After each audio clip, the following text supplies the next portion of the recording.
Hi guys, welcome back to my channel, and if you're new here, hi, welcome to my channel. My name is Jade. It's nice to have you here. So today, as you can tell by the title of this video, I'm going to be showing y'all all the books that are on my June TBR.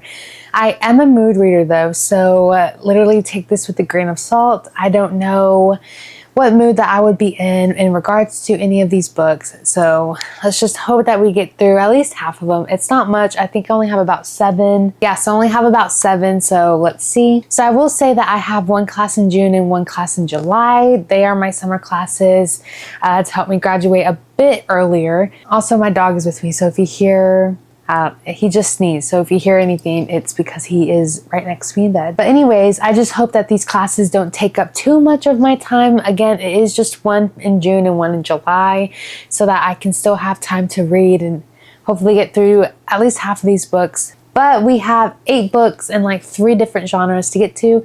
So let's just go ahead and get into the video. Before though, I'm going to go ahead and say, don't forget to hit like and subscribe. Follow me on all my socials at Jade's Books 5. On TikTok and Instagram, I share a bunch of other bookish content over there. So yeah. So I've been in such a mood for a good fantasy book. So we're going to start off with the fantasy portion of my TBR. So the first book I'm going to be talking about is The Night and the Moth by Rachel Gillig. I am super excited to read this book. I've heard a couple of good things about it. I don't think I've heard much about it though, but it is, as I said, by Rachel Gillig, and she wrote the Shepherd King duology, which is, if none of you have ever read the Shepherd King duology, the first book is called One Dark Window and the second is called Two Twisted Crowns. It is a very interesting series, but I'm not going to be talking about this one. I'm going to be talking about this one. So I just read the Shepherd King series and I really enjoyed it, and that is who this is by. So I have a little bit more faith in this book than I would just a typical like regular fantasy book. But this one is about our main character. Her name is Sybil. She is a diviner. So that means that whenever she sleeps, she sees like future events, future horrible tragedy-ridden events before they happen. And people come from all over the world, like all over their fantastical land, to get their futures read by her. But one night, a mysterious knight appears, and he like does not care for Sybil. He does not care that she is just this really like big like diviner, like future teller, and so he just does not care for her at all. But Sybil's diviners start disappearing one by one, and she realizes that this mysterious knight is the only person who could help her with figuring out what is going on with everybody. So that is where this book takes off. I don't know much about it. I just read the little blurb so that I can explain it to y'all. But again, I haven't heard very much about this book, but the little things that I have heard of, they've been super good. So I am really excited to read this one. I don't know if this is very high on my like TBR priority list, but it is definitely on there. Again, look at these pretty sprayed edges. I know people don't really like sprayed edges. I really do, especially back in the day when, now sprayed edges are a dime a dozen, but back in the day, whenever like I was in high school, sprayed edges were very rare. And so I just keep thinking of that feeling. I don't care if it's a paperback. I don't care if it's a hardcover. I don't care if it's something fancy, exclusive edition, just regular edition. I love sprayed edges. So the second book that I'm going to be showing that I hope I read next month is Silver Elite by Dani Francis. This book has been everywhere. It is so controversial right now. Some people love it, some people hate it. I think the thing is that no one knows who Dani Francis is. They think that she is another like popular author. There's just so many theories as to who Dani Francis is. But again, I think this one's pretty high up on my TBR. I cannot wait to read this one. It just came in the mail today.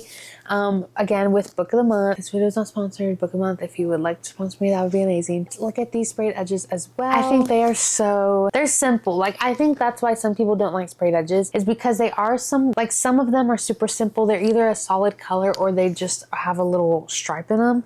I personally, again, like I said, love sprayed edges. I will always fall for the propaganda that is sprayed edges, unfortunately. But I cannot wait to read this one. This is a dystopian romance. I forgot that I do not know nothing, like literally nothing about this book because I wanted to go in blind. But I do have like the little blurb from Goodreads that I'll read to y'all. Psychic gifts are a death sentence, and there are rules to survival. Trust no one, lie to everyone, and whatever you do, don't fall for your greatest enemy. So this just sounds super fun.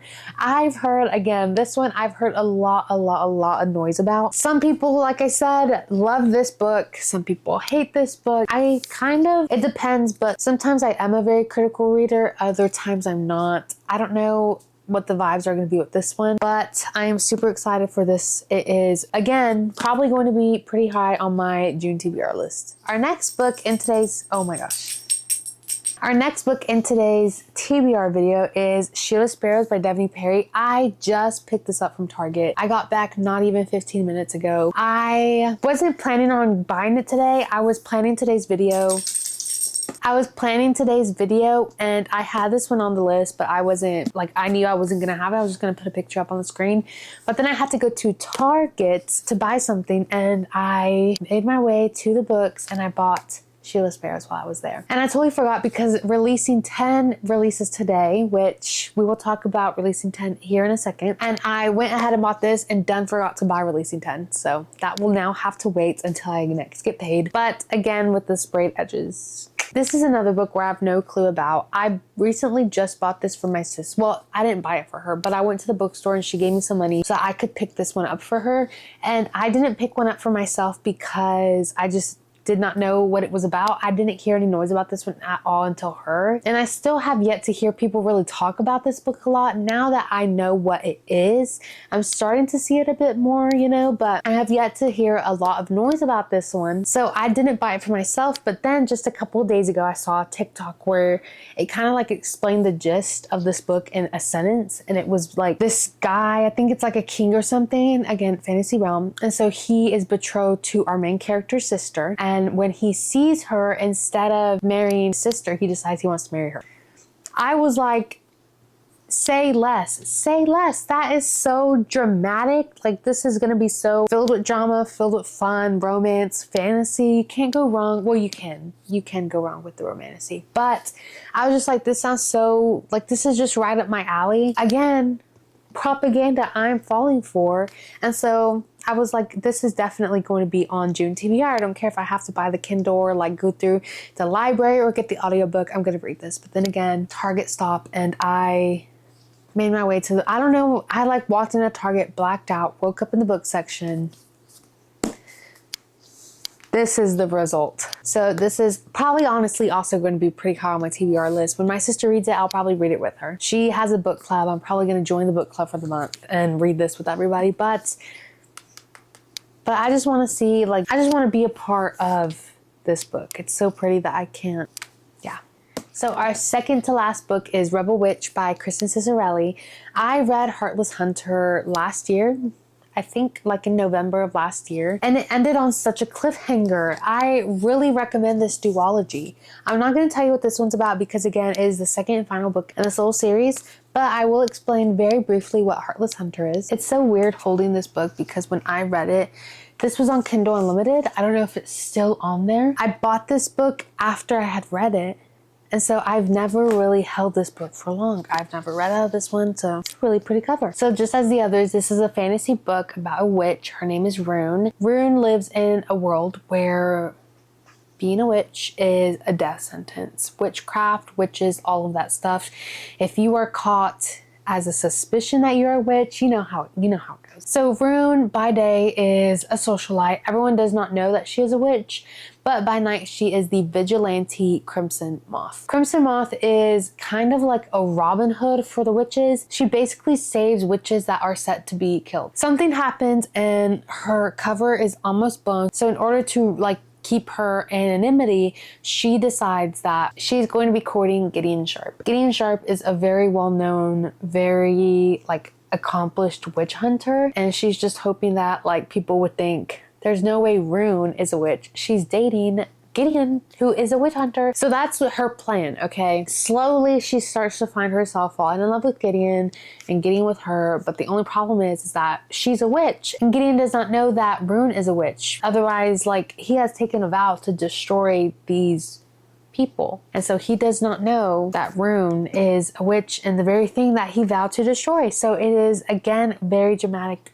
like kind of rivals, enemies to lovers. This one is so good. I love things that are like this. If you like this witch hunter trope or like something like that, Serpent and Dove also has this thing where it's set like in 1400s France, and our main character is a witch and she ends up getting married on accident. I think they accidentally have to get married, and she's a witch and he's a witch hunter, and she knows he's a very accomplished witch hunter, but he does not know that his new wife, that it was like an arranged marriage at the very last second, is a witch. So if you think this sounds interesting, go read Serpent and Dove. If you've read Serpent and Dove and haven't read Heartless Hunter, then I think you would enjoy this one because it has the same premise. So again, if you did not remember, Rebel Witch, which is the second and final book in the Heartless Hunter series, is on my TBR. So the final book in my fantasy portion of my June TBR is The Well of Ascension by Brandon Sanderson. I did not like, is this technically fantasy? I don't know. Is it like a dystopian? Like, I guess it is fantasy, just not your typical like kings and queens type of fantasy. But this one is the second book in the Mistborn trilogy, and I don't know what this one's about, and even if I did, I'm not going to tell you because it is the second book. But let me go ahead and explain really quickly what Mistborn is about. So Mistborn follows our main character. Her name, what's her name? So Mistborn follows our main character, Vin. She is a Skaw. Skaw are like the slaves of this world. They are the poor people. They do not have respect. They do not have rights because the like ruler of their land, the Lord Ruler, he has deemed the Skaw like just these very low class people. Okay, the Lord Ruler rules over the world. He's very powerful. He is like a god in their world. Okay, the people see him as a type of god. In this world, some of these people have powers. They really only have one. Sometimes they have two, but they don't have like all the powers. Kelsier, he is this rebel Skaw. He broke out of this like very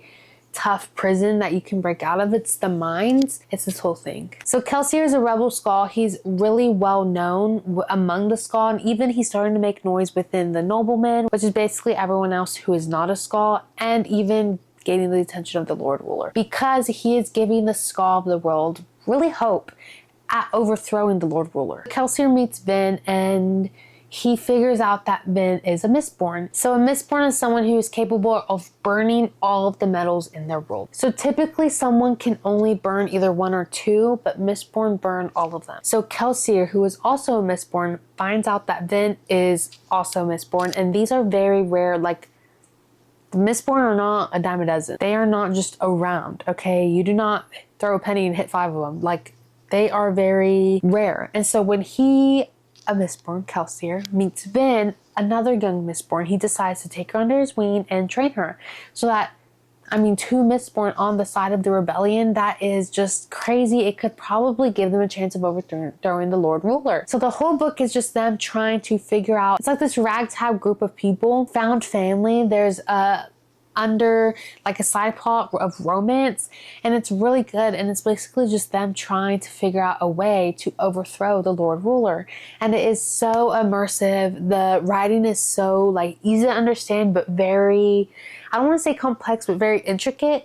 And I thought that Brandon Sanderson did such a good job with explaining the world, with the world building, with just creating the story. And so I cannot wait to read The Well of Ascension, which is again the second book, and I think it's a trilogy. There's more, but I think the main three are this one, The Well of Ascension, Mistborn the first one, and then the second one, which is The Hero of Ages. So this one is also going to be on my June TBR. Hopefully I get through this one. I will say these books are very intimidating.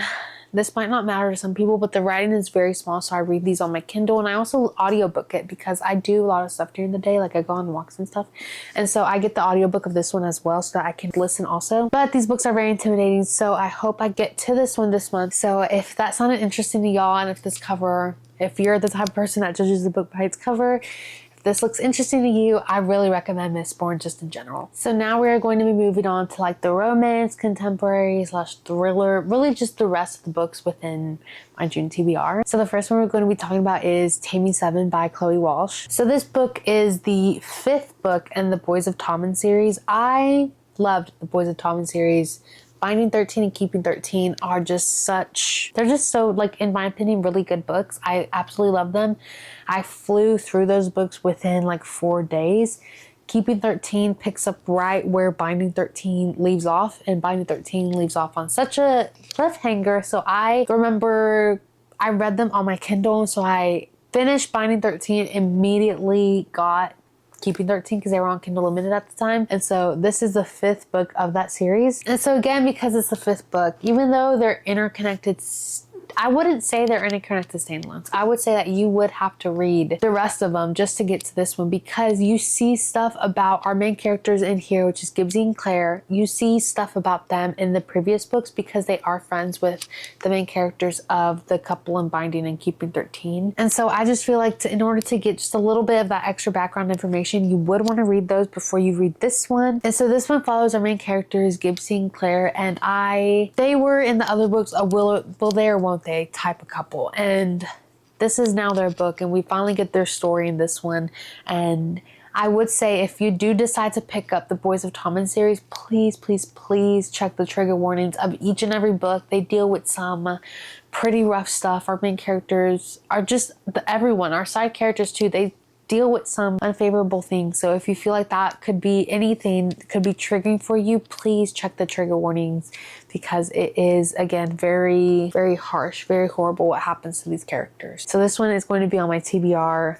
As I said about Releasing 10 earlier in the book, Releasing 10 is the next book after this one, and it just came out today, and I went to Target and I didn't even pick it up. I totally forgot to buy it, but that's okay. We'll just get it next time. But again, there's sprayed edges, but I think these covers are so gorgeous.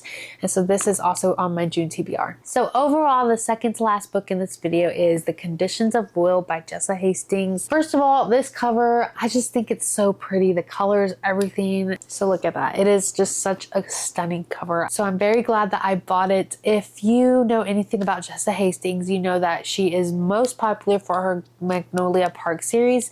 And I heard that some Magnolia Park characters make cameos in this. I have not read Magnolia Parks. I have asked some of my bookish friends on my TikTok and Instagram, do I have to read Magnolia Parks in order to understand this? And they said that no, it is totally separate. And just that some of the characters do make cameos. So if you've read Magnolia Parks, you get that little extra stuff from there.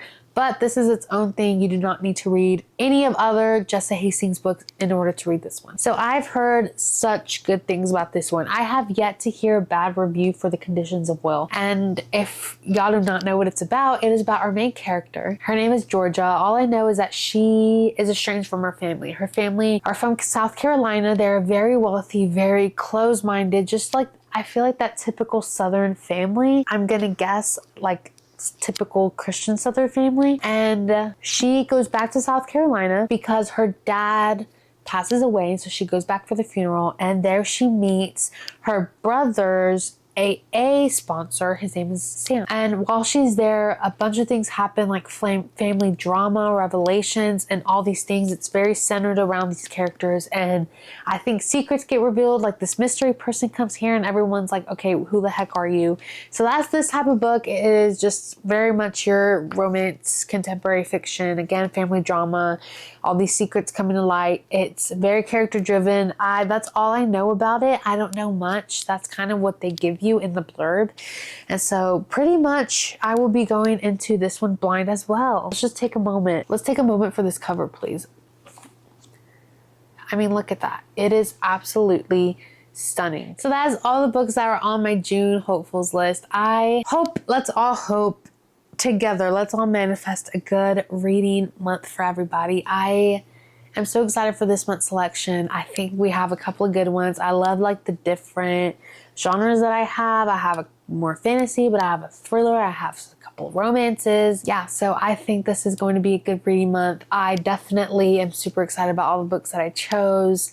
Yeah, so if y'all like this video, go ahead and give it a thumbs up. Don't forget to subscribe.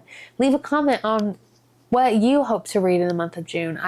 Summer months are always the best time to read for me because I have no school and it gives me a bunch of time to read, and so I cannot wait. I love reading. It is so fun. So yeah, if you have any books that you're excited to read in June, leave a comment. Leave a comment of what you're reading currently, your most anticipated release. Leave a comment. I am excited. I hope to talk about books with everybody, and I hope y'all enjoyed this video. I'll see you on the next one. Bye.